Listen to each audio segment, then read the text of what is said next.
Hello everybody, I'm out here with Chase. This is actually the first time I've worked with him on his walk. Josh has done so much work prior to this. His walk, he came on a harness, and Huskies are notorious for pulling, and I can see why.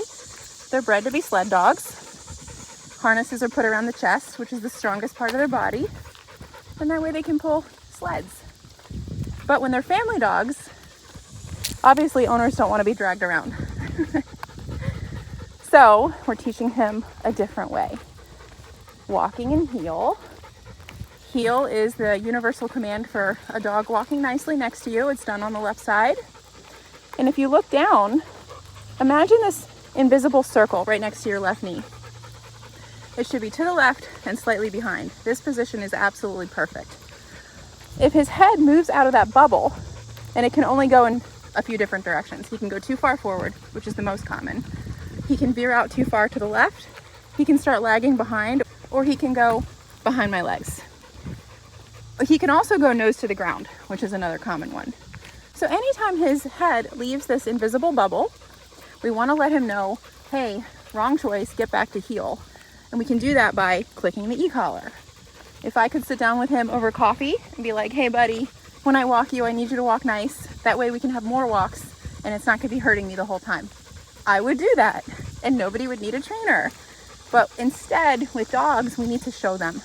We need to show them the proper position and be very clear about what we do want and what we don't want. And the e-collar is hands down the best way to do that. So many people are putting their dogs on harnesses or leashes and just letting them pull the entire time, which gets you nowhere.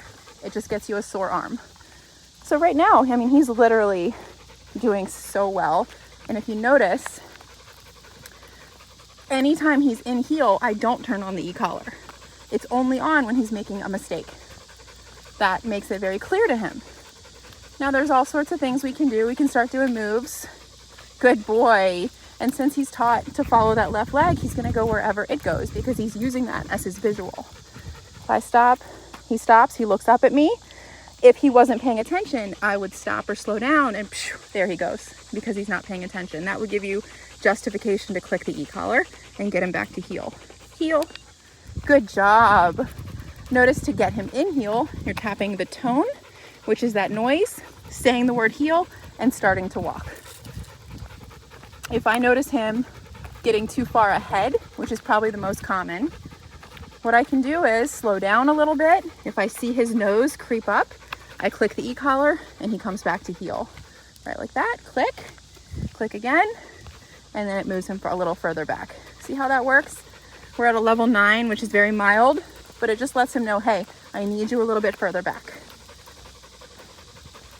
Good boy, I stop, he stops, he looks up at me, stay. I can say stay, which is another thing that he did not have. Down, good boy. Prior to training, we would say stay and he would follow us. You definitely need a stay. There's 2 parts to our entire program. One is movement, which is recall and heel, and the other is stay, which is sit down or place. Those are the 2 big things your dog needs. If they have those 2 big things, they can do everything else. But a lot of dogs fail at the 2 big things, and owners try to get too specific with the small things, but they're not going back to the foundation. If the foundation is cracked, everything else will be cracked. So again, 2 big things are movement and stay. No, stay. When I said the word no there, I clicked the e-collar. Good. That's, again, very clear. We need to be clear with our dogs. So that just told him, wrong choice. Go back to what I just told you to do. And then I praise. Good boy. The down stay is so practical. You can literally use it anywhere. And really, if you want to travel with your dog, you're going to need the movement and the stay because you're going to need a way to travel with them nicely where they're not pulling you. And you're also going to need a way to tell them to stay. That's a good boy. Let's try our recall here. Recall is getting your dog from wherever they are over to you, okay? And Huskies, again, are notorious for slipping out, running away. People will tell you they can't be off leash, okay? And anyone who tells you that just doesn't know how to train the recall with the e-collar, okay? That's a good boy. So let's try our recall here. I'm gonna walk away from him.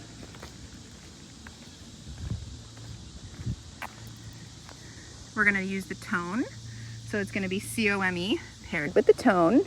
Come, good boy. Praise the entire way. Bam, right in front of me. Notice he comes and stays. He doesn't come and go past me. He doesn't come and jump on me. And he doesn't come and turn around and walk away. He comes and he stays. And from here, he waits for the next direction. So it could either be I'm putting him back in the walk, I'm telling him to stay again, or I'm releasing him to go have fun. Good boy. Good job. Let you know you did a good job there. Let's get him back into the walk so I can show you how to do that. We're going to say heel, tap the tone, and start walking. Heel, tap the tone a couple times, and start walking. He joins up right in heel. Now, if he were to start moving with me but go ahead, that would give me justification to click the e-collar, and he goes back to my leg. He is just doing so well. I'm actually a little bit surprised at how well he's doing. But this happens with dogs where we have a really rough week and a half, sometimes even 2 weeks. And then one day they wake up and decide they're done being difficult. Now our next job is to be taking it out into public, more distracting places, and see how he does with that.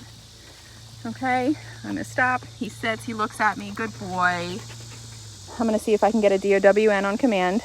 Down, good boy. Now notice when he listens to me the first time, I do not click the collar. It's only if he looks at me and says, I didn't hear you, I'm too distracted, I don't want to, then you click the collar.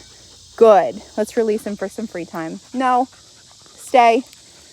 I don't want him to be so jumpy. So when he broke that command right now, it's NO, click, and he goes back into the command. This is how you're going to keep your commands nice and strong, okay? Chase. Good boy. Break. Good job, buddy. He's so handsome. Another thing we're constantly practicing is pausing at thresholds. So I open the door, right? He looks up at me because he knows the only way through is through my release and my permission. Good. And this is something that you should be continuing after he goes home, just to continue to pattern those polite manners. Break. Good job.